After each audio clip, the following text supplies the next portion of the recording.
Panibagong araw na naman nga mga mare, magkukuking mamailot na naman tayo for today's video. Abangan kung ano ating lulutuin. Naghiwa na nga ako dito mga mare ng sibuyas at pipinuhin ko lang nga ito bago natin ilahok sa ating giniling yan. At naghiwa na rin ako dito ng bawang na tatlong piraso. Yan. Hiwa-hiwa din natin na maliliit bago natin i-mix sa ating giniling. Meron nga rin ako ditong isang buong carrots na aking binalatan na to kanina. Tapos yan, niyad-yad ko lang siya dyan. Actually, hindi naman yan sobrang pinong-pino ng pagkayad-yad. Malalaki lang yung pagkayad-yad dyan. Tapos yan, nilagyan ko na rin dyan ng pampalasa ng asin ng pamintang durog. Yan. Nahuhulaan nyo na ba mga mare kung anong ating lulutuin for today's video? At lalagyan nga natin ito ng isang itlog. Yan. Tapos saka natin to haluin ng maigi para mag-mix na ang lahat ng ating mga ingredients sa ating giniling. Yan. Pagkahalo-halo mo dyan ay maghiwalay naman tayo dito ng ating lumpia wrapper. Alam nyo na kung ano ating lulutuin. Luluto lang naman tayo ng lumpiang Shanghai. Yung pinakamasarap na lumpiang Shanghai. Yan, mapapasarap na naman ang ating kain ito. Hindi na naman maiiwasang dumamak ng kanin. Oh my God. Yan, nilagay ko nga ito sa piping bag para medyo maganda ang ating pagbabalot. Syempre mga mare, nakita lang din naman natin yan sa YouTube sa panonood natin.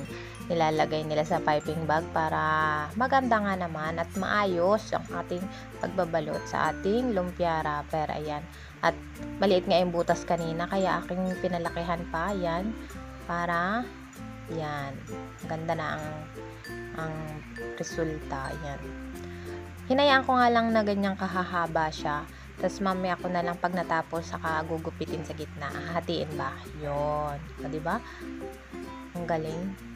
At meron din akong tubig dito sa baso. Siyempre, para pampapahid natin sa ating lumpia wrapper para mabilis magdikit. Ayan, at ginupit ko na nga siya sa gitna, hinati ko. Ayan, di ba ang dami na. Nag-try na nga tayong magprito. At syempre, yan ang ating iuulam for today's video.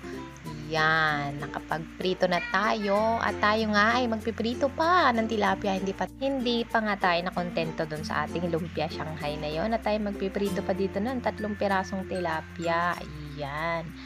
At tayo magsasangag pa nga dito ng kanin. Yan, nilamas-lamas ko na nga itong bahaw na ito. At meron na nga din ako ditong 2 pirasong bawang at ating hihiwain na nga ito para sa ating sinangag mamaya. Ayan. At tapos na nga natin lutuin ang ating pritong tilapia. Ayan. Ilagay na muna natin dito sa ating lamesa.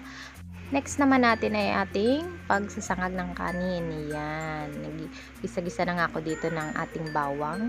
Yan. At nilagay ko na nga ang ating kanin na bahaw. Yan. Sasangag na nga natin ito. At pag ito ay luto na, ilang halo lang natin ito ay luto na ito. Ayan. Luto na. Meron nga ako ditong suka at aking gagawing sausawan para sa ating lumpia Shanghai. Ayan. Finish na. Luto na. At wow, paniguradong gaganahan na naman tayo nito sa pagkain. May pa-slow mo nga tayo ditong nagaganap. Ayan. Meron nga pala ako ditong tirang ensalada na nilagay ko sa ref. At sabi ko, kapartner ito ng ating pritong tilapia. Ayan. Ako nga lang pala yung nakain yan, kaya hindi pa rin nauubos hanggang ngayon. Ayan. At walang nakain, kundi ako lang ng ensaladang mangga. O, diba? Ito na yung exciting part. Ang tikiman time. Ang kainan time. Ayan, si Meses.